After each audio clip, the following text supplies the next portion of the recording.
when the lights come down and I leave the stage, it's you that makes it all worthwhile.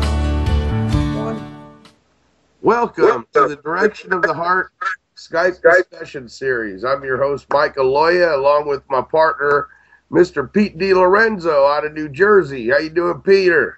Great to be with you again, Mike. It's an honor. And we've got a very special guest here on the show. Sir, I'm so grateful that you're here and you decided to take the time out to join us and on Direction of the Heart. American Hearts Radio Entertainment Network is very excited to have you. Pete, give us a little lowdown on your friend here. Well, it's truly an honor, as busy as Richard Nelson is, to have him here today, and he will enlighten you on what he is doing and what he's working on. We are very glad. I met him through Adam Greenwell, and he is part of Global, and what he is putting out there to share to the world is our future, in my eyes, and by the grace of God. He has been very blessed. The man is a genius in my eyes, you know, and I mean that humbly. We're all human beings, and I know he's a very humble man too. But in meeting Richard and having a Skype discussion with him last week, and with Maria, who's an administrator to us with Global, she works very hard around the clock as well. Lovely woman, and you know, so that is how I got to meet Richard. We friended on Facebook, and then when we did the Skype, I was just blown away what he's doing. So. Now, Hey, thanks, Pete. Let him tell you all about it. Richard, you're in Canada, correct? I am. I'm up in Montreal. Yeah, you're going to probably hate me, right? Canada. I'm out here in Florida, and it's been rainy, great. sunny and rainy and sunny. How's the weather in Canada? Well, I was just saying, right now we got a thunder and lightning storm, and I hope it won't affect, our connection. But we'll see. No, we've had that happen before, where we got knocked. Yes, we have. We've been zapped. Mike had a table collapse on him. We've been knocked out by storms, but you know what? God is with us. Keep moving. Richard, I've got a little bit of briefing about what you're doing. I want to get a little bit know who you are as a person. Sure. How long did you grow up in Canada? Oh yeah. I'm Air Force brat. You know what they say. My dad was in the Air Force, right? Canadian Air Force, and I lived all across Canada, so I don't have a hometown. Wow. We're posted all the time, every couple of years. Well, you are a pod pioneer, sir. I guess that's how I became something of a rolling stone, and Canada's a big country, and my mother's side of the family from the West in Calgary, and my father really born in Boston and grew up in Nova Scotia on the East Coast. So I did a lot of miles when I was a kid in the car, my goodness, back and forth across Canada. Like Marco Polo.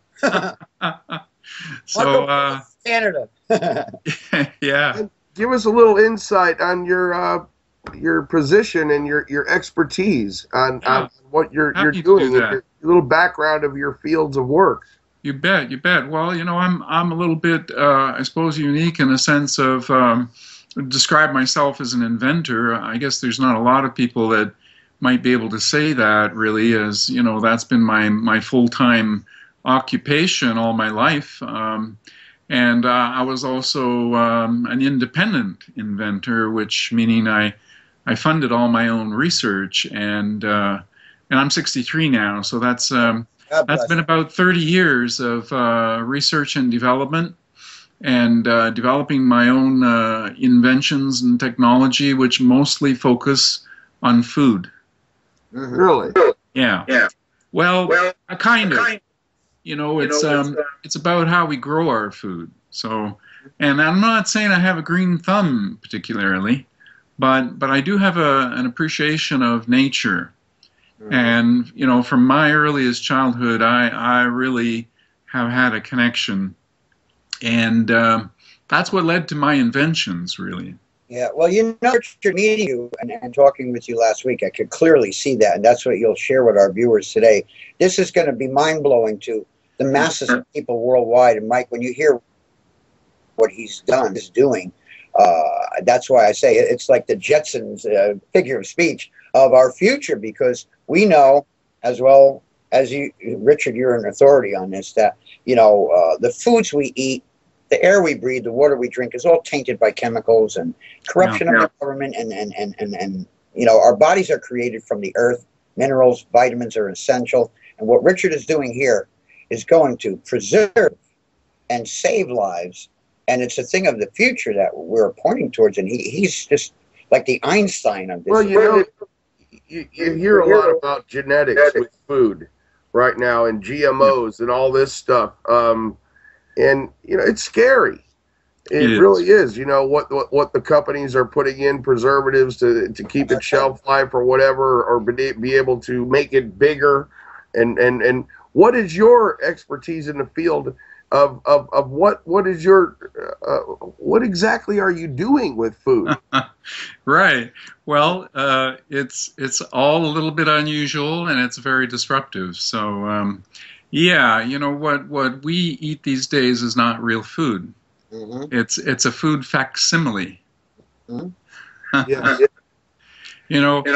Everything in our food. Expound on that for us, Richard. That's a very, very good point and a very beautiful thought. That what you think of processed cheese, you read ingredients on packages and all the chemicals and things that the government, and you would think the Food and Drug Administration would, but that was a very good point what you just said. So we're eating facsimiles. Yeah. Yeah, it's and food and drug. It's no coincidence that those two things have been brought together, because the food is actually fatal. Yeah. It creates a market for the drugs. Yeah. Yes. And that makes people sick, and then the hospitals and the prescriptions and the doctors just capitalize on this, and people are dying. And we talked about that, you and I, last week too, of the prescription drugs that people get dependent on, and hospitals and multi-billion-dollar business of people getting sick when that can be prevented. Exactly. And is that what you've invented, a prevention of in a sense, to where people be able to eat more healthy? In essence, Mike, what he has invented is in essence a way to prevent, and eating properly, you can prevent these diseases that are known to man: diabetes, obesity, cancer, all of these things. What Richard is doing is milestone in preventing these things in the future, because of the way we eat, because of the way our food. Well, you've got me in suspense. I'm still trying to figure out what's going on here. Well, let me reveal the mystery. Reveal the mystery to us, better Richard. than I can.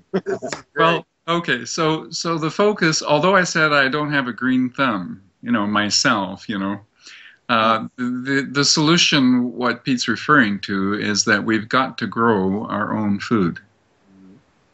Okay. Boy, that's a hard pitch to a lot of people. And I don't have a green thumb myself. Let me hear what he said. Wait. Go ahead.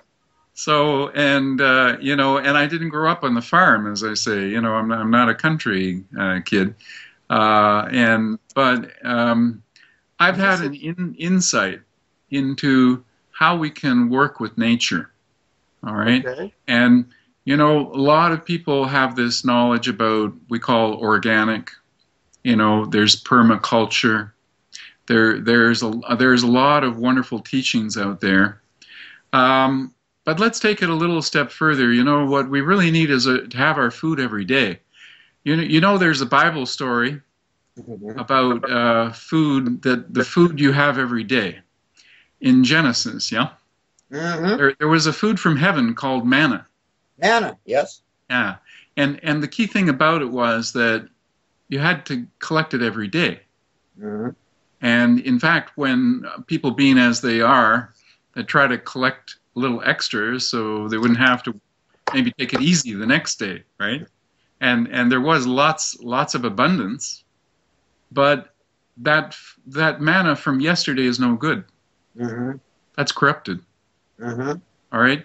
Real food doesn't have a shelf life. Mm-hmm. It doesn't. We should be eating food from the vine, straight off the vine, eating it. That's it. That's what we should be doing. Well, and not to interrupt you, Richard, but you brought out a very valid point right there. Volumes of knowledge come from you, sir. That if we go back to Eden, when God created Adam and Eve in Eden, everything was in a good state. It was like a perfect state. And they ate, it said, eat of all the trees. not of Yes. the tree of knowledge and good and evil.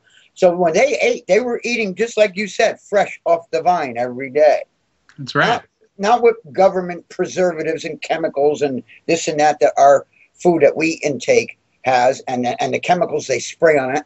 And then once it gets to the grocery market, they're spraying other things to make it look all shiny and nice.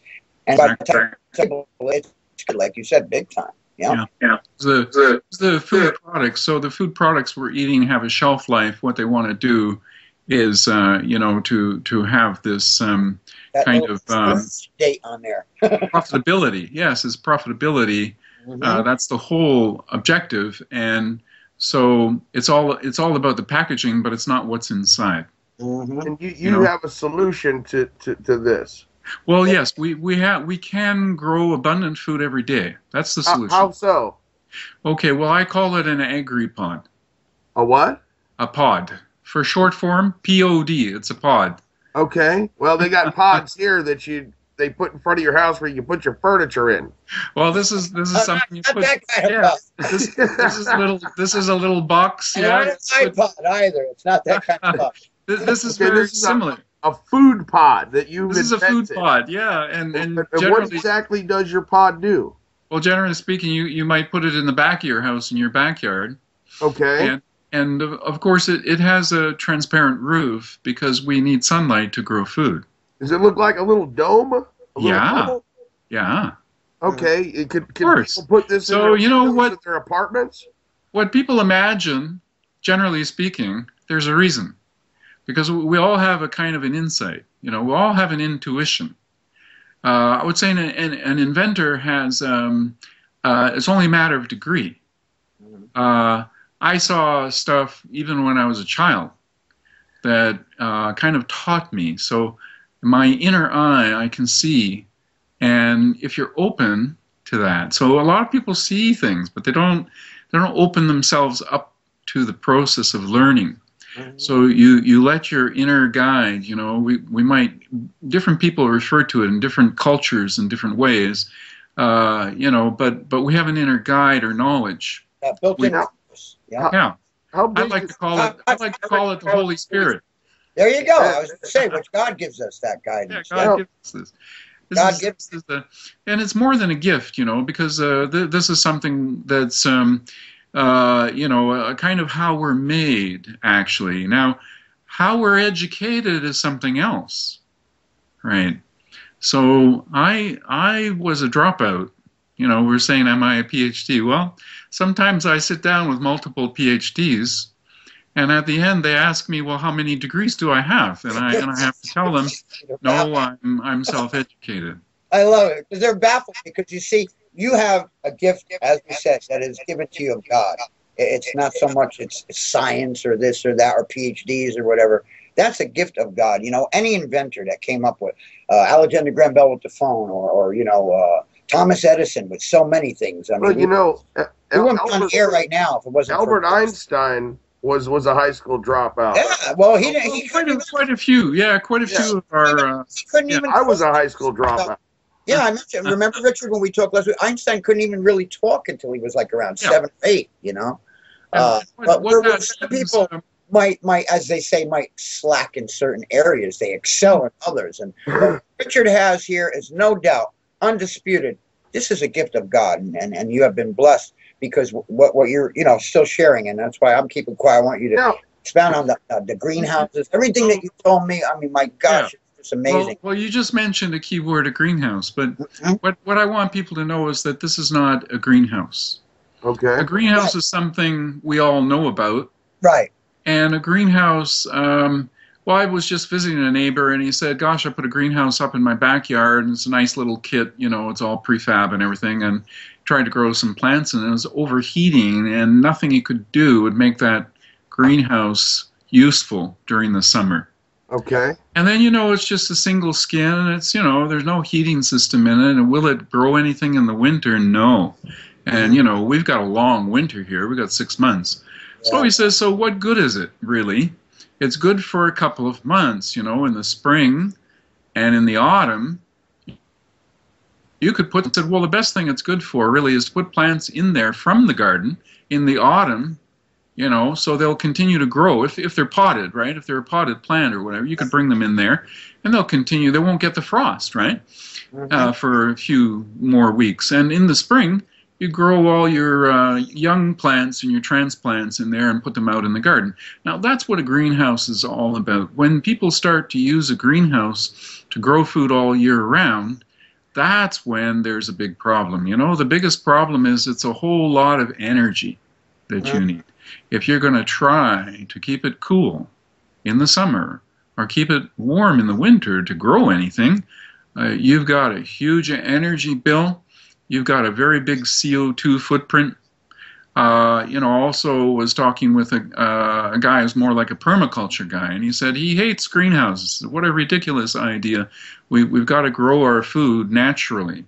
Now, the pod actually, it sounds to me like you're going towards the pod actually will take care of all these problems. That's right. The pod is the cure for those problems.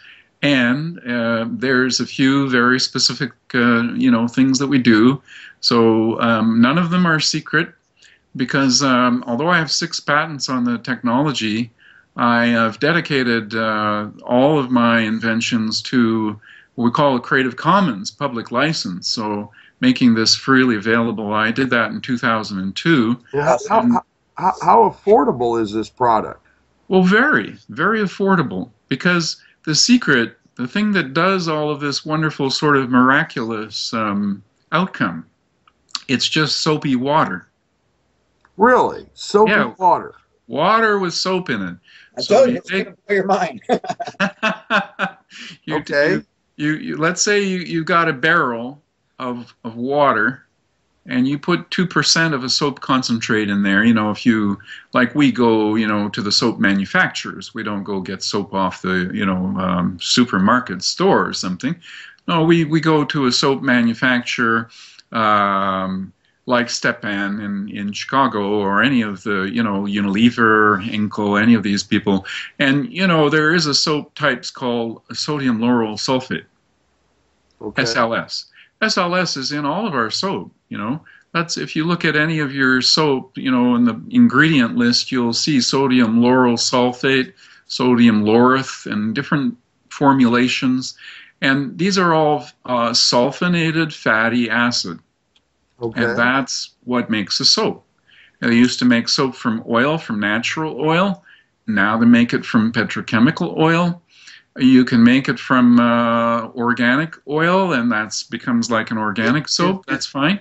But it's soap. You know, people know about a sulfonated fatty acid is a soap. There are other kinds of soap as well. But what we can do with that is of course what you would expect. We can make bubbles. Yeah. And how the bubbles is the factor in this. Okay, soap you still got me in suspense. Soap suds, and that's it. And you see, it's simplicity. Not to interrupt you. How does that? It's still boggling my mind. How does this feed the food that the pod's growing? How, no. Think of it. What you've got is a bubble. Okay, so it's an enclosure. Okay, which is a greenhouse is an enclosure.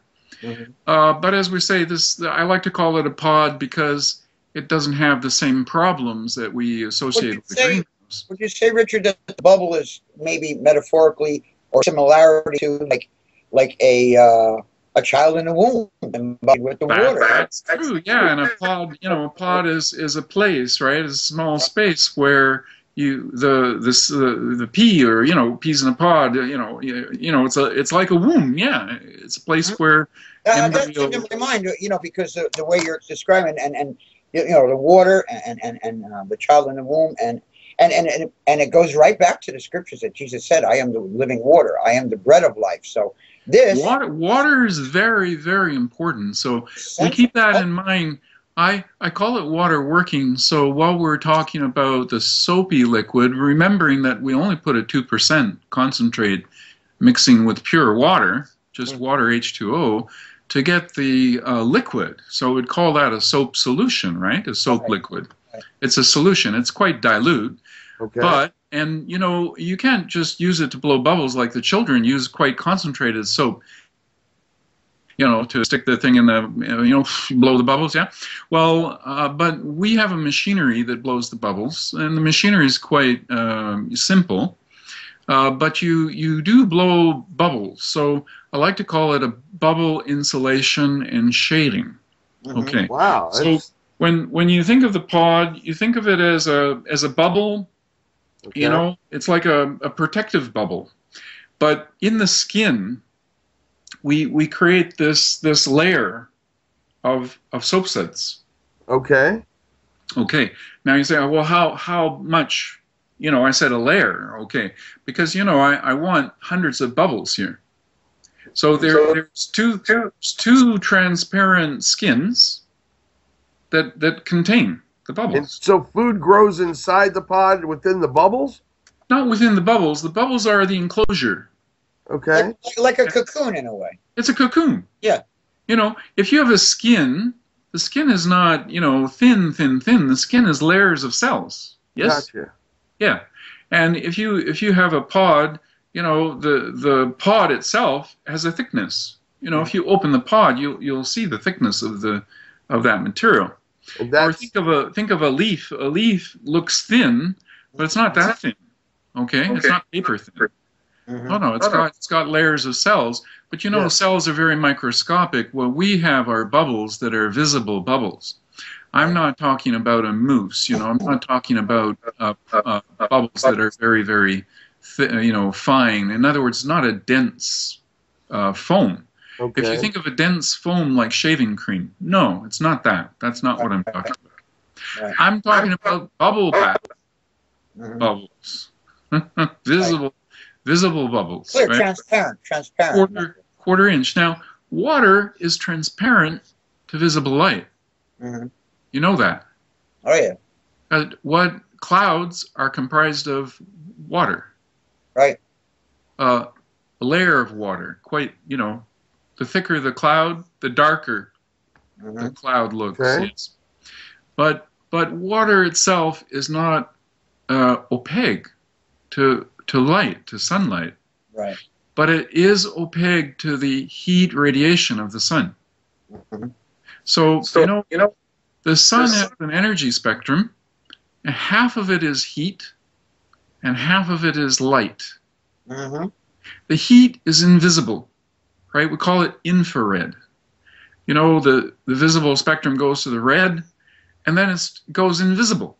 Mhm. And that's the part of the light that's not light. It's pure heat. Pure heat and energy. It's Yep. heat. And it's half of the sunlight is heat. But water is opaque Mhm. to that part. So water is transmitting the visible, but it's quite opaque to that heat Mhm. radiation. And so when we create a layer of bubbles, that over our head, over the plants, that's the cocoon. The light has to come through like it comes through clouds. Mhm. You picture the lights coming through clouds, and you say, my God, what a hot sunny day we have, a cloudless sky. It's so hot, and and what we do is we press a button, and we have like an artificial cloud. Mhm. And Interesting. that's Which this kind layer. of filters? Which kind of filters it is what you're That's saying? a filter. It's an Right. optical filter. And the energy is solar. It's from the sun. That's it. And what is it opaque to is the heat. There you So go. it's a good filter. Yep. I call what comes through is a cool sunlight. Now, it wouldn't be great to have a greenhouse with cool sunlight rather than hot sunlight. I would say that's really cool. It is. It's really cool. I got this guy. So, I'm starting to understand. You getting it, Mike? You see, it's amazing. I told you. Somebody could purchase a pod yeah, and plug it in, yeah.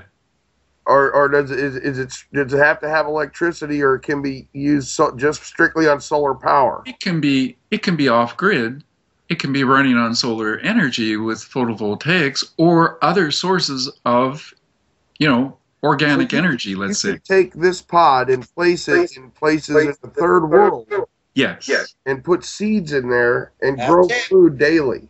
Yes. Yep, That's right. absolutely. And you just said the key word is daily. Okay, so again, another reference to our spiritual spiritual tradition. We say, give us our daily bread. Yeah. Again, that reference to daily, why is that so important? We were talking about it before. We know that our food should be alive. We know that our food should not be on the shelf for weeks. We know it shouldn't have preservatives. Yeah, but it shouldn't also be irradiated. You know, it shouldn't be thermally treated. We know that thermal treatment destroys food value. So right? Microwaves too. And microwaves, all of that processing. That processing gives us something that our bodies don't even digest well, and those kind of food are making us sick. And you know, but we're not taught. You know, even our grain. You know, all this food from grain. Grain is not a natural food for people. Huh. Yeah, grain is not. Well, you know, and grain, even in every aspect, grain is made from, you know, wheat or whatever, and then it's crushed. But, you know, again, you know, this all stems from what was back in Eden, and what God created was pure. Man has corrupted it. So what you're doing is reversing the process where they can grow it and eat it daily without all the corruption. Now, the beauty is you could use this pod in the winter times. That's Absolutely. right, because those bubbles... As you said, Richard, earlier, is you see when people are growing, like in California, or, you know, where certain grapes or oranges, right, all year long, they could dispense with having the fear of drought or too much heat, you see, drought or too much rain. Or freezing temperature. Or freezing temperature. Yeah, the colder the heat, either way, can ruin crops. See? So the bubbles are, as you just guessed, Mike, the bubbles are insulating. Each little bubble is a pocket of air, right, that doesn't move. And you know that's the basis of an insulator. So when will we be able to get this at Walmart? Yeah, probably. I However, guess later, yeah. It's rather disruptive. And if the big guys were interested, right? I've been doing this for 30 years. I would think we would have that already. Yeah. The big players are not so interested in people getting close to nature and figuring out that we can grow our own food.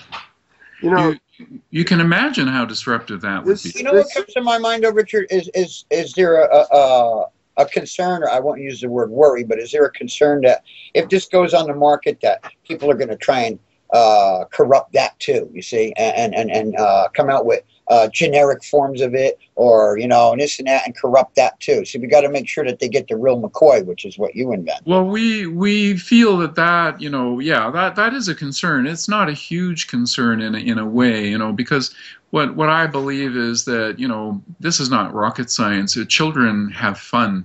We build a bubble machine, you know, a bubble machine that you can put in your pod. You can have a bubble party with it. Kids love it. Adults love it. You know, if we're getting a team together to build a pod, that's usually the best way to go. How big is this pod? Well, you can build any size. Since I've been back to, you know, Canada, I've focused in the United States, actually.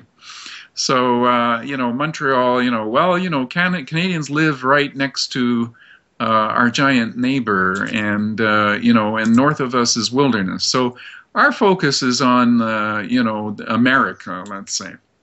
And so I've been working with a team in southern Ohio, in Athens, Ohio, Greenfire Farm, and we have a project there.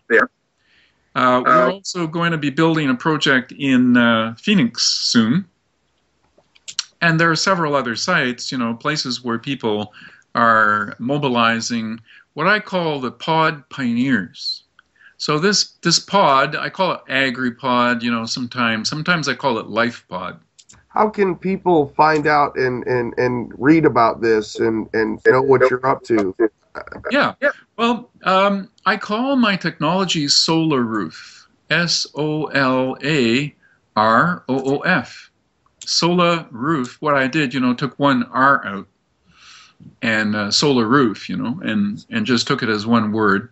So Solaroof is my, you know, brand as an inventor. And there's a website people can go to? There's lots of stuff. If you Google your website, and your Facebook. And Richard, not to interrupt, if you could inbox Mike and Bruce with like some clips that you have showing Sure. visual of everything. That'd be great, because we can in post-production add that to this interview. That'd be awesome. That's great. Yeah, we do have a YouTube channel. Again, you can find that.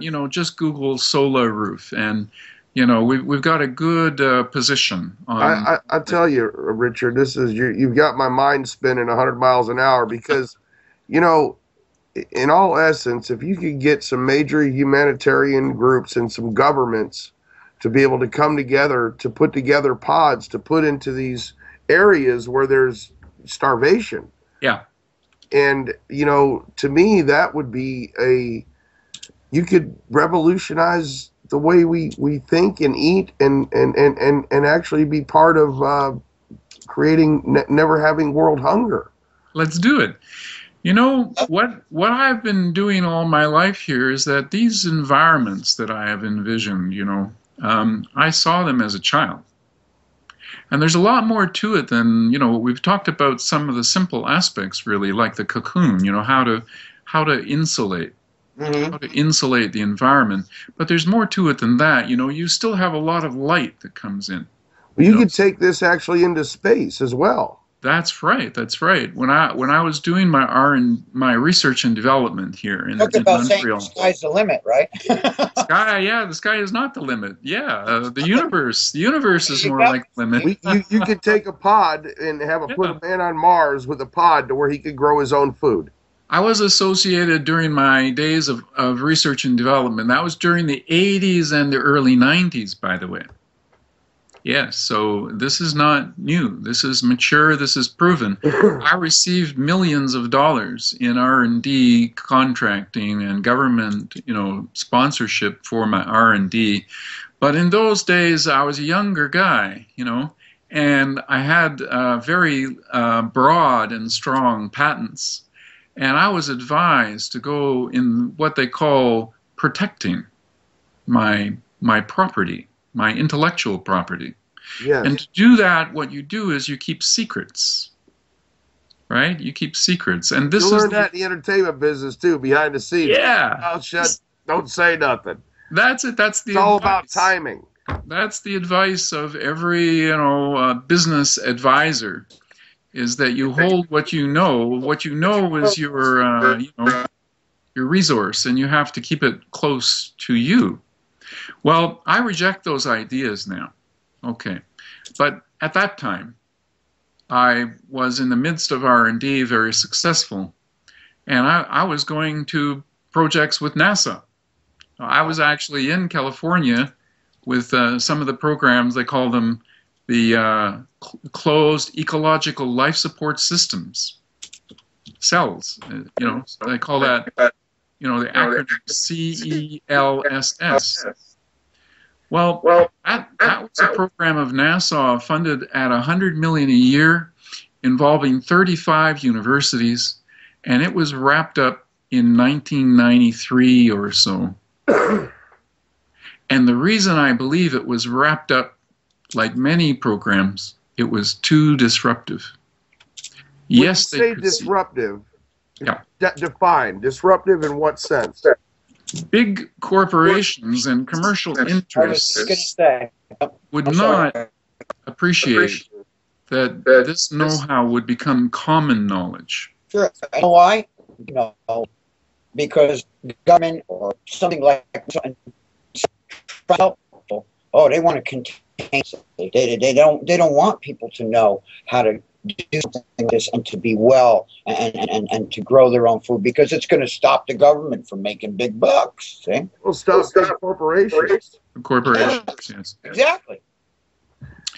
It could be the key to lessen the grip that corporations have on our democracy. Okay, to let that hold that they seem to have over our lives, right? To gain our freedom, to gain our independence, self-reliant living. Imagine in the old days, we had family farms in every community, and you would get all your food from within 100 miles. animals. It's just life. That's the way life was. And we were self-reliant, and we were freer, and we didn't have huge taxation. In fact, we didn't have any taxation. How about that? Now, I had another thing that comes to mind. I mean, you know, there's worries about solar flares, getting knocked off the grid. You know, anything can happen, a disaster. These pods would come in handy for that as well. Absolutely. And you could have an actual personal pod that could grow so much for you daily. Yeah. Now, do you have to keep seeds? Is that how it works? Yeah, sure, absolutely. And you know, if people are doing this as a community, they'll also share their seed and that sort of thing. And that's. Am I correct in I hate the word assuming. Am I correct in understanding that this will just keep regenerating the seed? Yes, that's right. That regenerative. Regenerative is a key word. And what does regenerative mean? And why was NASA interested in these systems? They figured out that they could not sustain human life with what we call physical, chemical, mechanical methods. Okay? These will not work. Of course. Because what that is a linear system. So, in other words, you're up in the space station and you need oxygen. So you have bottled oxygen. You're polluting your atmosphere with CO2. The CO2 is increasing because we breathe it out. How do you get rid of it? You have a scrubber. Okay, you have an instrument, a scrubber. You have to push the atmosphere through that, and it grabs the CO2, removes it from the air. Okay.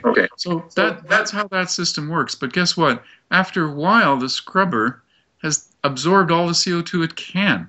And after a while, your oxygen bottles are empty. Yeah. What then? Yeah. Okay? So, but if you have an ecological system of life support, because you see, plants and animals... You could use this for humans. Plants and animals, we're symbiotic. And when you put them in the same environment, plants and animals, you have a symbiotic, and that's a regenerative system. Now you're getting into a whole, you know, we're talking like... it just keeps regenerating itself. What man does... Regenerating, and how long can it go? It can go on. It can go on forever. Yeah. Really? Which is the way, Richard, we know God intended. He is free living water. He is the bread of life. And what you're doing here, sir, is remarkable because it is regenerating and it is natural. It is all of energy. It is all energy is God. Well, it's a life-giving, life-sustaining. That's why our government and people like NASA and everything else don't want it. It can protect it can actually protect a human being if, God forbid, there was biological warfare. Absolutely. Absolutely. Yeah. Now, the key to that idea, and one of the other ways that this system works, as I said, there's, you know, soap is pretty simple, child's play. There's some of the other aspects are, of course, you know, more complex, but not rocket science. Okay, none of this is rocket science. But what you do have is a closed environment, because you know, if you're going to be regenerative, you need to do it in a closed environment. Otherwise, you will lose. Right. You will deplete your resources. Almost like a quarantine. Yeah, that's it. So therefore, it is a perfect place to be in the case of a contamination of our environment. It's a perfect place to be. And it also means that what you have inside the pod is pure. Okay? Wow. Whereas what you have outside the pod, there's lots of pollution in the air. Yeah, there's pollution in the rain. It protects it from all the pollution outside. It protects it from pollution. If you're in the city, you got a polluted atmosphere. You can be purifying your air inside the pod, your water, and you have a pure food. You know, Mike, what about sitting in your pod and having a cup of coffee? You bet. Yeah, I've done that myself. Grow my own coffee beans. I have that. Triggered off a thought that, you know, like you look at now, like when you said biological warfare and things like that, you look at right now, there are people that are panicking knowing that things could go to martial law. They're talking about where it's going to cost astronomical money for a loaf of bread or a quart of milk. And there are people hoarding putting up and sand goods, batteries, things like that. But what Richard is saying here, and a good point you just brought out, Mike, is that this would dispense of that panic. Yeah. This would be able to teach and educate people to grow their own food through this process of the pod. Yeah, I think, Mike, one of the key words that this should go out under is the prepper community. Mm-hmm. It should, yeah, absolutely. And I talked with I talked with a person who's pretty active in that community and had built he said he was talking with a friend of his, had built a bunker. Mm-hmm. And then the family went there to practice, was to say, if you're going to be prepared, you build it, but you better practice in it as well. Yep. And in this little bunker, the family was going crazy. Yeah. They did not like this experience. And the guy apparently came back and he said, well, I put a couple $100,000 into this. I thought it was a real good example of how to, have this hideaway. But he says now he figures he wants to sell it, because obviously it's not the right solution. It's interesting that you said that, Richard, because if history repeats itself, and right now, I watched a whole documentary recently on that. The White House has a bunker below, and they have bunkers throughout areas that people don't even know about, with like a city underneath them. And you could even go back to during World War II to Adolf Hitler himself had a bunker, which he went bonkers in. Committed suicide.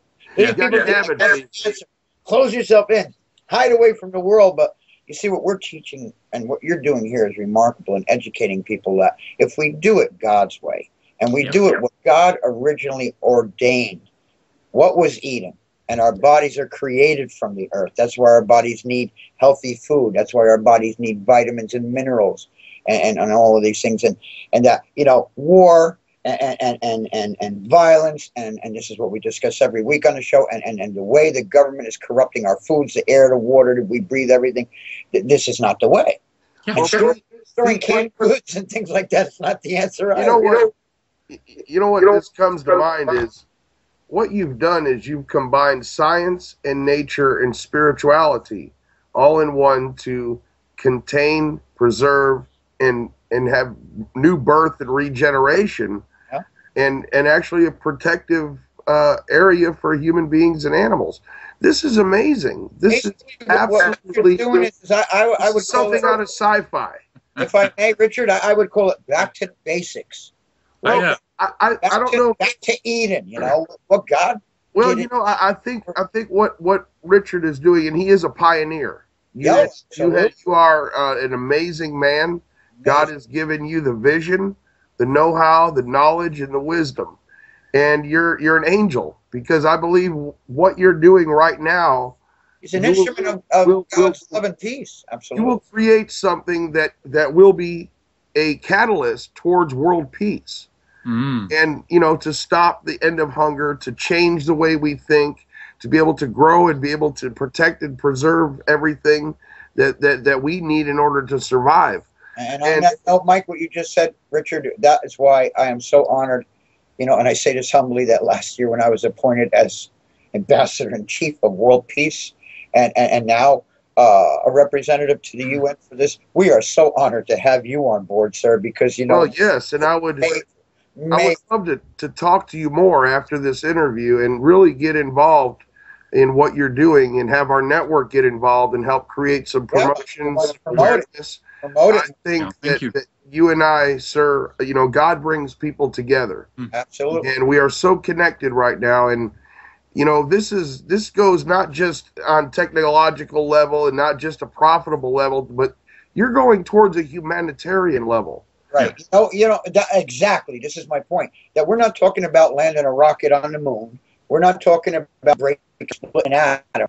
We're talking about the energy, which we all are of God, and the energy that God created, and back to, like I said, the basics of what God created, pure, unadulterated, is Richard is basically reversing the process of the corrupted chemicals in our food, all the tainted chemicals and things that tarnish the air we breathe, the water we drink, everything. He's bringing us back to the basics, which, is God's way, and that people can eat and not diseases. It's going to cause our government, and that's going to cause our pharmaceutical companies companies and our hospitals, which are there to preserve the lives of people. Oh, put them in an uproar, you know. But oh well. Well, I tell you, man. Guys, I really appreciate that, and you're right. I really am focused on the my heart because what you're doing here is a remarkable thing, and the scriptures say that we that try and do the Lord's will. Jesus said, "Blessed are they that are persecuted for my name's sake, that they shall say and do all manner of evil unto you." And there will always be the opposition of people that are going to try and stop what we're doing. But what you're doing, you've got God with you, and we have God with us. So no, that. Yeah, thanks, Pete. You were going to say something, Richard. Well, the basics. Yeah, I think one of the basics that I really want to focus on is the family.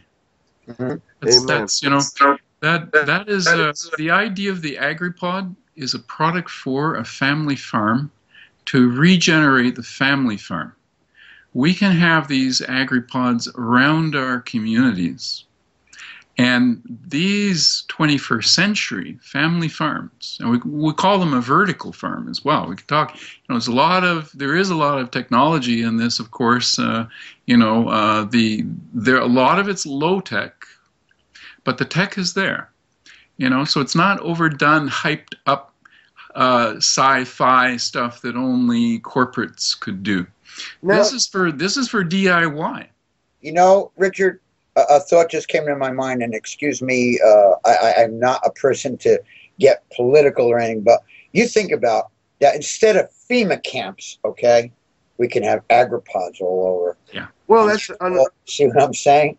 That's right. Another thing is all the construction of new homes and new businesses and facilities. They can incorporate the cost of having their own pods put in.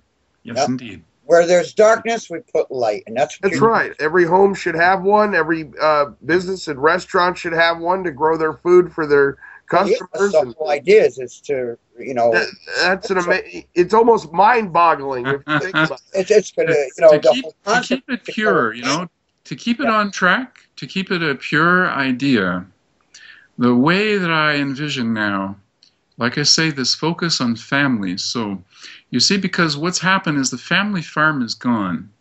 Our food is now produced thousands of miles away, out of sight and out of mind, and we don't know how they produce it over there. Right. They don't have regulation.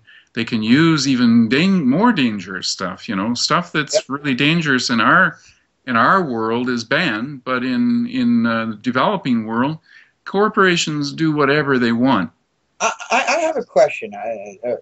Even our agriculture, farmers, that's their livelihood, growing crops and this and that. The government has their hands on. We don't have many farmers anymore. See, Pete, this is what I'm trying to get across is that... But I'm saying, the farmers that are actually going out there and plowing that field and growing crops and this and that, and that's their livelihood. Let's not call them farmers anymore. If they're not really a family farmer, there's a lot of people that you think are farmers that are contract growers. Right, exactly. They're contracted workers. What's happening.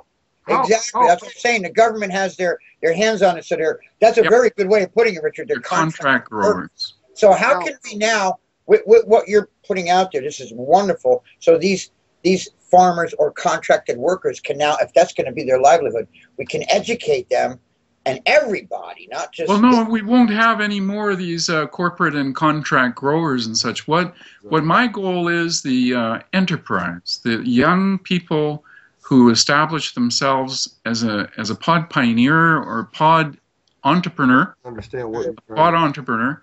These are a resurgence of the original idea of the independent, free family farmer producing food for the neighbors. There you go. Okay. And that goes back to the concept of, Mike, I've mentioned this several times on the show where, and Richard, you and I talked about this about a week ago. I says where, you teach a man to fish, he eats for a day. Exactly. But you teach him how to fish, he eats for a lifetime. Yeah. And that, sir, is what you are doing. And my heart is so full of emotion right now because God bless you, and that's what you're doing. That's what you're doing. This technology that you have with the bubble and the insulation, all that, can that be applied towards homes, the outside of houses? Yes, indeed. When we want to create change in the world, we're up against a huge amount of brick walls. regulate permits, all kinds of barriers to change, right? When change is needed, the trouble is you can't get the permission to do something that's different. So when we build an agripod, we're building something that's not human occupancy. If you're building a home, you're up against a huge amount of regulation. Now look, a lot of that regulation is there for safety. A lot of it's there for good practices. So, and I'm not saying I'm against, a good standards. We need standards. We need people to practice safety standards and such. But safety standards are different than permitting, which is that you can't do anything that is out of the style of the buildings in your neighborhood, because style is all they care about. They don't care about the substance. Now, this is not to do with safety. This is just a restriction on what we can and cannot do. Right. So when we're in an agriculture, I think we're going to be free to do more. So I say the agripod is the beginning, and also because it's a focus on food. Yeah, this is America, and we have freedom, so anybody can go out. I mean, when I was a kid, my dad and I always planted a garden, So what you're teaching people is that they can do this on their own and grow their own food. They can do this. And an agriculture building is a code exempt in America. It's a code exempt building. Why? Because we don't have big issues of safety here. It's not human occupancy. Another thing, we talked about manufactured food products. They had a big thing on the news where Bluebell ice cream, which I love it, but they had to recall all that because of contamination. And they've had other foods and things coming out of the factories. Yep. How hard is it to maintain one of these pods for yourself? Oh, even not just the ice cream, but there's a lot of recalls on a lot of products that are on the shelf that have been recalled because of contamination of this and that. Yeah, and how hard is it for, say, a person purchases this big pod, he's got this backyard farm, how hard is it for him to keep it maintained and cleaned? It's really quite easy to do because it's a total ecological system, because of the way in which it operates as a closed atmosphere. You see, in other words, there's all kinds of advantages because of the way the daylight comes in. We don't impede any of the ultraviolet. Ultraviolet is a natural cleansing. Right. So it naturally cleans itself. It's a self. Yeah. Well, like you said earlier, think about nature. Nature is, it's basically filter. Yeah, and think about the resilience of nature. Like what they're doing with spraying things with chemicals and this and that. It's filtered naturally and solarly. Yeah, we have to be aware that when we're working with nature, that nature is naturally healthy. When you're fighting nature, that is to say, you're using toxic material, your focus is on what you're killing. Right. Your focus is on what you're preventing, that you need to kill, because your environment is an environment that's created towards death and dead. And like, I know I'm a comedian, but a thought did come to my mind just for a little levity, is that you don't tick off Mother Nature. And that is exactly what... I remember that commercial. They've been screwing around with Mother Nature, and she's PMSing right now. Well, she's pretty upset. For some reason... PMSing right now. Yeah. A lot of times... I don't know if you remember this or not, Pete, but there was a great movie years ago with Bruce Dern. And it was called Silent Running. Yes. He was up in space and had the pods in the forests, and he had the robots that helped him take care of the yeah, I think I do remember that. Great. That's one of my favorite movies. Yeah, I remember it well. It's a very good movie. Well, I think art imitates life, and life imitates art. Yeah. And in reality, like I said, when they're shooting rockets into space and breaking our ozone layer and all of the climate change now and global warming, and people are in denial about it, mankind is destroying our Earth. Yeah, they have been. I'm thinking another sci-fi example that I think has been a kind of a disservice to people, to their clear thinking, is and of course, but I love the program, so don't get me wrong here. But Star Trek always has the food synthesized. Mm-hmm. Right? And I hear people saying today that soon we'll be printing our food. Yeah. And see, this is from people who do not know what life is. They literally really do not that there is a difference between a digital and an analog. Right. That we are analog. Right. And analog has a complexity that digital can never master. Digital will always be an approximation of the analog. Well, look at they have freeze-dried. I love that, Richard. That's because you see, analog is reality, and digital is virtual. Yeah. Well, you have food that can be purchased that is freeze-dried, or and all of this there. But again, like you said, it's synthesized. So do you want to be eating an approximation of food, or do you want to be eating food? Yep. Do you want to be eating a facsimile of a vitamin? Okay, so for example, they may fabricate today with advanced biochemistry an artificial vitamin. Okay, acetylsalicylic acid, vitamin C, is synthesized. But you can go to people who know about organics, and they will tell you that vitamin C is an approximation of what is natural vitamin C. Right. Right. Well, you know what? And you can get natural vitamin C from the sun. Well, you said something about you can't mess with Mother Nature. There's another thing of a facsimile is margarine. It's a butter. Yeah. Margarine was created, supposedly, this is the story I heard, fatting up turkeys on the turkey farm, and it ended up killing them.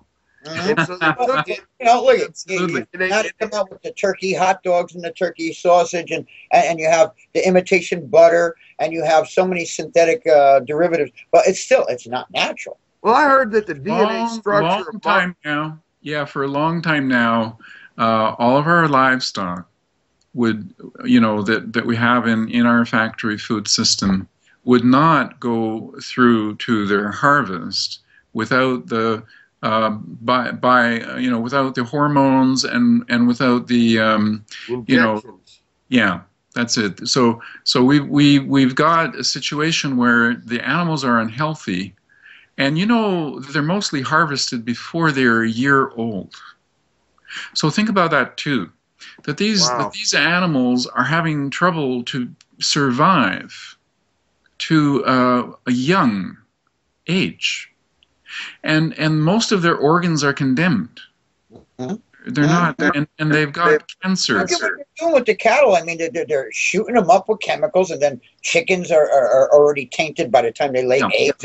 And when you kill the level of antibiotics, cattle too. So I mean, by the time it hits your plate, you wonder why people are dying of coronary problems and all other kinds of diseases. And the antibiotics that are in our food because of this is now also affecting us, and it's affecting our children. And also when you genetically engineer, people say, well, the genetic engineering is not a big problem. I mean, a lot of people will try to tell you. Also, they may try to tell you that it's because we have a limitation on our food. That is to say, availability of food. All of that's not true. Okay, that is really just cooked up. In a lot of ways, people have been brainwashed. Brainwashed. That's right. The media does that to people all the time. Yeah. And that causes them alarm and panic, and there you go. You see, Mike. Anytime at all, we can have a one-to-one with someone who would like to rebuttal that, or a debate, because but it's just like propaganda. That's what the media does. It instills fear in people. It is, and when you're dealing with living systems, we have a little bit of an understanding of our human biology. Right, we really have a little bit of an understanding. When we look at the DNA, we've mapped the genes, but we don't know what they do. And guess what? There's all kinds of most of the mapping is the what they call the junk DNA. They don't know what that DNA means, right? Let me do a little rewind there, because I have a background in broadcasting, and it's not the media per se. The media brings it to us, but the government is controlling the media and what they say, and what comes in our living rooms off that TV, all right, is instilling fear and panic in a lot of people, all people, most of them. So this is to re-educate people that there is a better way. There is a better way. There's a simple way, but we have to take responsibility. So when I say you can grow your food, now look, it's not everyone that has to grow their food. If in your neighborhood you have a family farm, a vertical farm, and they can feed 30 people, then that's 1 in 30 families who would enjoy producing food for the neighborhood. So you don't have to say to your green thumb. I'm sure that just in your family, you know one of your own family members who's a green thumb. You know, that brings to mind, Richard. That's a very, very good point. I mean, when I was a kid, my grandmother, you know, those were like when my dad was courting my mom, the Depression days and the Roaring '20s and the Prohibition era and all those things that went on. My grandmother used to bake bread for everybody on the block. You know, and what you're, you know, people live together, family, and they help the families. And this is the concept, like you said, if you have a family-friendly farm there, they can help their families and so on and so on. And that's beautiful. Well, I had one thing that was on my mind here, and longevity. I mean, people are living a lot longer nowadays. Yeah. And regardless of, you know, they've been eating the same thing for years and years and years. They're not living longer now. What I'm wondering is, if we can make a shift to educate and actually incorporate the angry pods into everyday life, like the telephone, like the TV, this could actually give us longevity further than 150 years as a human being, because people are living 115, 130 years now. Yes. You know, so that's right. This could help us as human beings to remove the toxins. And I mean, it'll take a generation or two to actually make this a reality. That's exactly what Richard is doing, and educating others that we can do is what you just said, you know. Yeah. So we have a challenge because no one's going to do this for us. There, as we said, there's a lot of resistance to this. This is disruptive to a lot of vested interest in the economy. So, and yet we're the ones getting sick. You know, we're the ones looking for organic food, and we find out how much it costs, and we say, "Gosh, I can't afford that." And anyway, it's only a tiny supply. How do we break down those walls? How do we break down those barriers? Well, I'm going community by community. So what you said is like that you would follow up. That's my hope, right? That's what I do pray. I really do. I say, and again, it doesn't have to be, you know, that you're the principal follow-up. But, you know, everybody's involved. Everybody's involved with food. We all eat. So we got to take that responsibility. We can help someone in our community to be a pod pioneer. You see? That's how it starts. And yeah, that's how it starts, the educating them so that it just keeps going and going and more. And this is a known idea. It's called community subscribed agriculture. I really want to get to know a little bit more about that, and I'm going to be following up with you on this as well. And I just want to say, Richard, thank you so much for being on with Direction of the Heart. Yeah, Richard, why don't you give your website again and your Facebook and wherever else they can go to get more knowledge and start. So there's two sort of keywords. One is what I said, Solaroof. You know, SOLAROOF.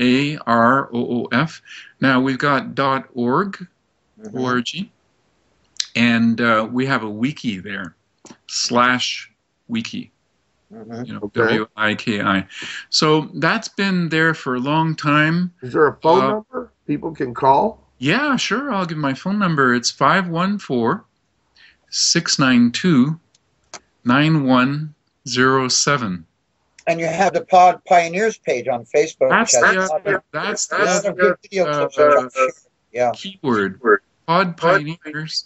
What I'm talking about is the AgriPod, the Pod Pioneers, Pod Entrepreneurs, and what I call the Pod Enterprise Network. A Pod Enterprise Network. And the key website for that group is podnet, so PODNET.is. Okay, that's Iceland. There you go. Yeah, the team, the group in Iceland is quite dynamic and moving forward with the AgriPod, with the co-creation. So what I'm aiming for is several of these pod pioneers to emerge at the same time, right? Because that's the way we're gonna. You know, we can't put all our eggs in. We have to spread this out. You know. this distributed idea. Yeah, well, I've shared a lot of your video clips to my Facebook wall so people can see, and definitely we have, to all our viewers, your websites and everything now. And yeah, if you can, please get like a nice clip that explains it all to Bruce and Mike in the inbox, and then that way we could add that in post-production to this interview. It would be amazing. That would be great. I'd like very much to do that with you guys, and just look forward to an ongoing, because what we're doing is just beginning. So 2015 is the launching of the Pod Enterprise Network, which is called PodNet, and that's the package that my inventions are, all brought together, integrated. And prior to that, I was trying to teach people about the individual inventions and how they work together. But now with this AgriPod as a co-created, farm, a vertical farm. You think of it as a barn, Maybe we should call it the vertical barn, or something. We're very open, the whole. This is the time that this is emerging. So and don't ask like where is it happening and how can I learn about it. Ask how you can learn by doing. Learn by doing, exactly. Learn by doing, and I'm here to help anyone who wants to blow bubbles, create bubble insulation and shading, learn about the solar capture, liquid solar processes, learn about the hydroponics, aquaponics, bioponics, all of these advanced growing methods, aeroponics, people know about these things. Well, I'm thinking the people in Colorado probably like that. Oh yeah, and don't forget too that the mission. Okay, so I like to summarize this as a mission, which I call FEW for All. FEW for all. FEW for all. And FEW for all, you can do hashtag, and I'm hashtagging that. And so if you guys hashtag that as well, in reference to what we're doing, what it stands for is food, energy, and water for all. Mm-hmm. And we're talking abundance. That's beautiful. Abundance. We're going to eliminate the idea of scarcity from the human condition. Okay? Right. No more hunger. I thought, Richard, when you said about, if you tell someone something, they grab it and they could forget. But when you have them do, see, you have them do. You teach them and then put it into action. That's what we talk about every week. Put it in action. That's how it. I'm thinking that they should have pods in school systems. Yeah, absolutely. That would be definitely the place to start. Absolutely, and teach people how to do it. Teach the children about the pod. That's where it needs to be focused. Yeah, exactly. Is the children. Yeah. Yeah, it is fundamentals. When I say I'm working with nature, of course we can't look into this all in one discussion, because like we can have a discussion about what does that mean, working with nature. We can talk about the 5 kingdoms of life. Oh man, they teach agriculture in all the high schools across. But they don't. No, but they don't teach about life. Okay, when they teach agriculture, I can tell you that they're teaching a bad thing. Right, they're not teaching. So we can have a discussion just about that. Just what is agriculture? Because like you said earlier, where we are. Like you said earlier, see, they're learning the corrupted agriculture that's not all natural with what you're saying here, and that if there could be put into our communities, into our school systems, even into churches, where the young people and the older people, adults, can learn how to do this. That's how. Teach them, and then it's them doing. Well, not just teaching; it's an enlightenment. Yeah, you're enlightening. It's a new paradigm. We're moving through this paradigm shift, and I agree. Like 2012 and all of that, I think that was a big event, actually, and we're feeling that now. We're in the.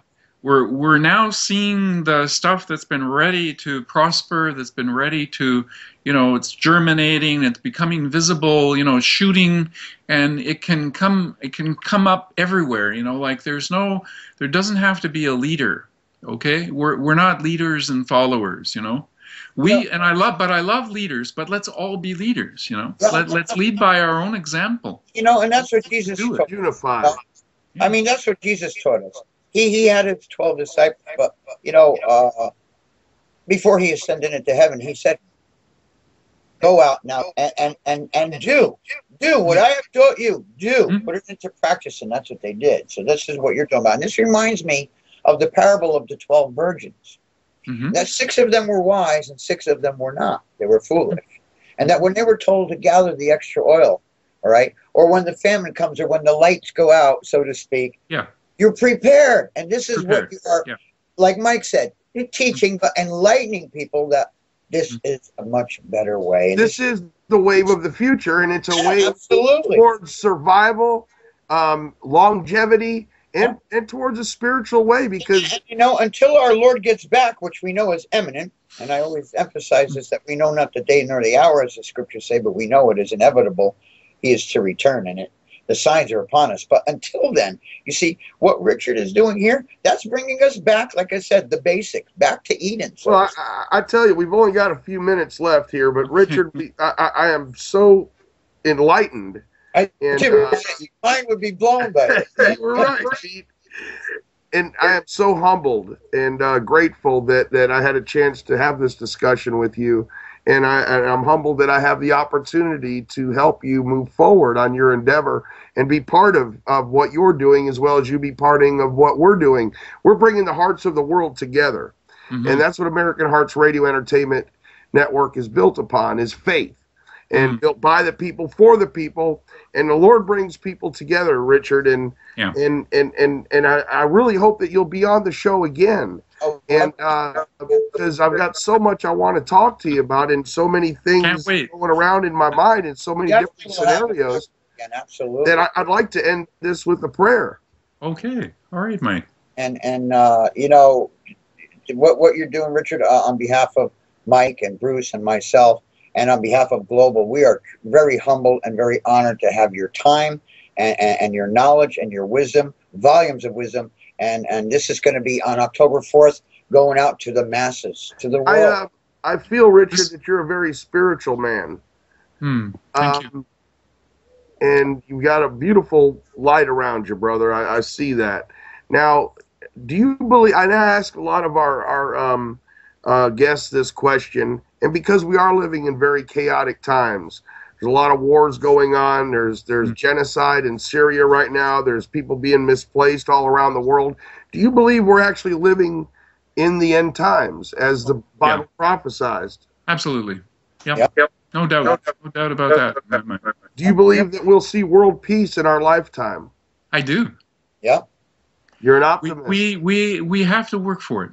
Yeah, we're doing it. And if we don't see it, our children will see it. That's well, that's beautifully said, because I do believe that Christ is the only one, when he returns, that's going to put everything in order. But for now, we collectively, you, Richard, Mike, Bruce, myself, and many others, and that is what Global is about, is to, if we could do this for one day, then we could do it all the time. So it's to re-educate people, turn it around, flip that light switch, instead of the darkness, the evil, the hatred, the violence, the prejudice, how we eat, how we live, to reverse the process and bring them to the Lord and to the light of the Lord, and that this is the way He wants us to live.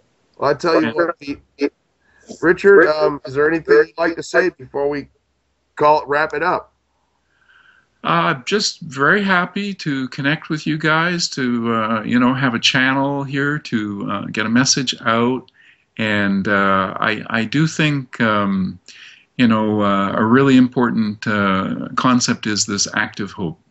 We see people despairing today. Some people give up. Some people think it's too late. They're oppressed. I think, we have grace, and I do seek my grace through my Lord Jesus. Amen. Everybody have their way. We all have a way to connect with God. Amen. So, and I'd like to close this out right now with a prayer. Here we go. Lord Father, I want to thank you for bringing us all together here on Direction of the Heart. I'd like to thank my brother Richard and my brother Pete DeLorenzo. And Father, I pray for Richard's inventions to go out and to go forth worldwide to change lives, enlighten people, and make this a better world for years and years to come.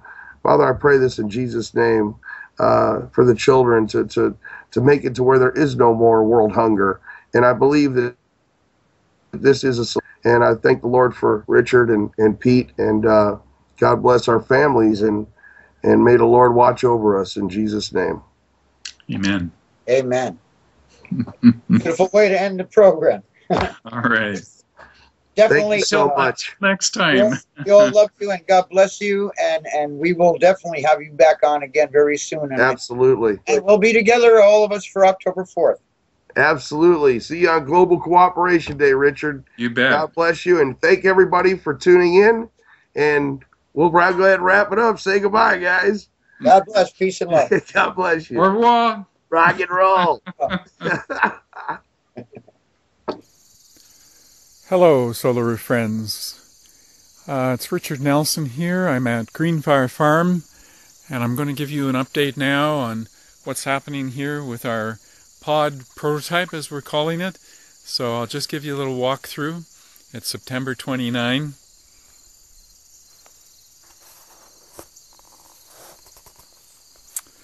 So the structure now is complete with the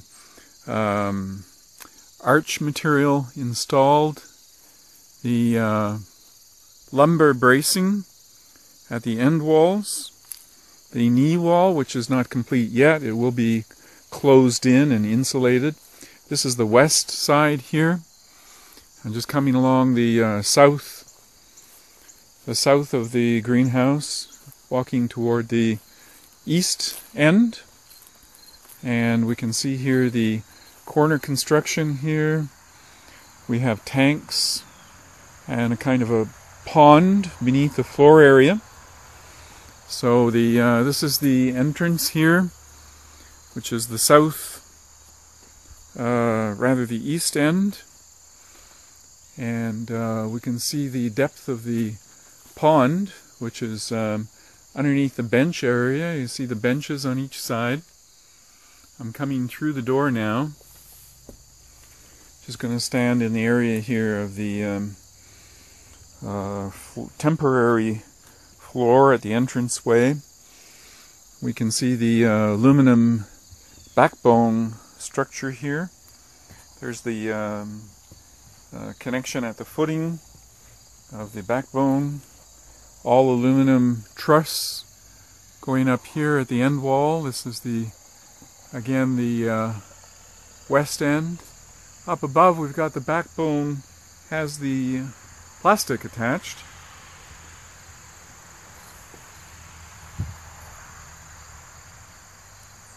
Plastic is attached there, looking now toward the east end entranceway. I'm now standing up on the bench area, actually right beside the ribs, what we're calling these arch material, plastic pipe, calling them ribs. They could be aluminum in the future.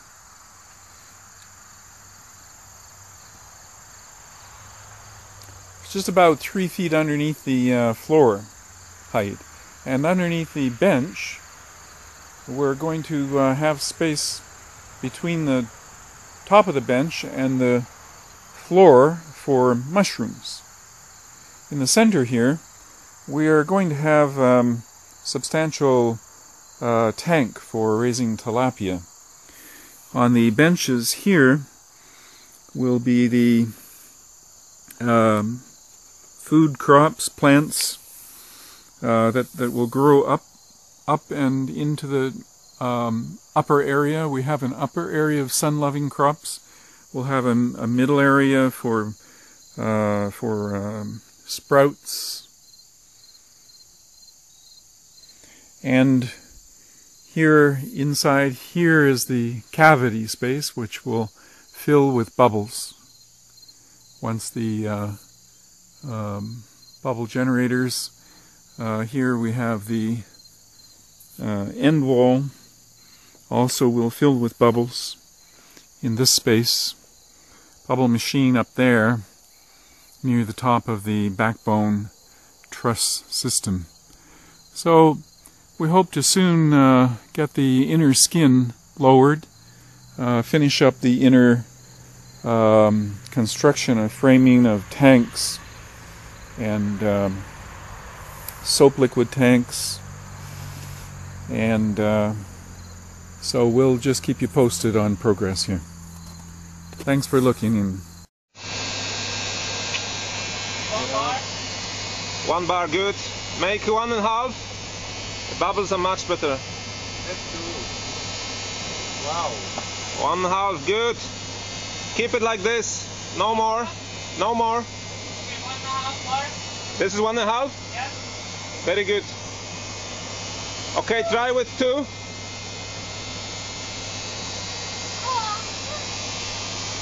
Wow, these are very nice.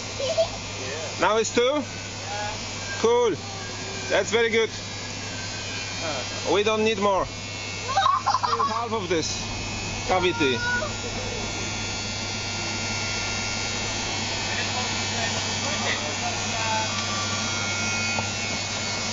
Yeah, we have a lot of bubbles. Fantastic.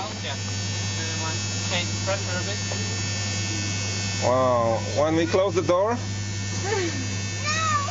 Come, Leona, we have to close the door. Come. Wait a second.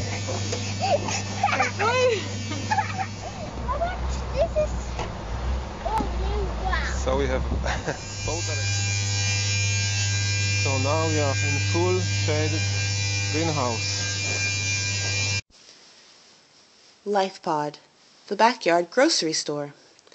LifePod is the answer to food deserts. It is the greenhouse reimagined. It is a self-contained, year-round, all-natural grocery store in your backyard that provides fresh, local, organic food to families and communities alike. This includes strawberries, lettuce, carrots, beets, potatoes, tomatoes, mushrooms, and even fish. This campaign is to help build the first LifePod in Montreal, Canada. The LifePod structure and uses both vertical and horizontal space to maximize food production. It features insulated walls, floor and overhangs, as well as tanks with plumbing, electrical, and control systems. The LifePod will have hydroponic, aeroponic, and aquaponic growing systems, and an anaerobic digester component. The LifePod can house organically raised fish, provide roots in tubers, leafy greens and fruit-bearing plants, and even edible mushrooms, all under one roof. In addition, the aquaponics tanks can also be emptied, allowing the structure to be transportable. We are looking for financial support to help build the first LifePod in Montreal, Canada. This LifePod will help feed the community of Notre-Dame de Ile-Perrot, 20 minutes west of downtown Montreal. In addition, it will provide an opportunity to document the projects for others to follow in their own communities. The project has been put together by several team members, including urban studies students, engineers, a biochemistry grad, but most importantly, Solaroof creator Richard Nelson. As a mentor to the project, Richard has over 35 years' experience inventing environmentally innovative technology. We have a donated plot of land available for the structure and hope to have it up and running by May 2015 to help us reach our goal. With the help of this Fund a Feast campaign and your generous support, we hope that we can build together a new way for everyone to have fresh, local, organic food all year round. Thank you, and see you soon.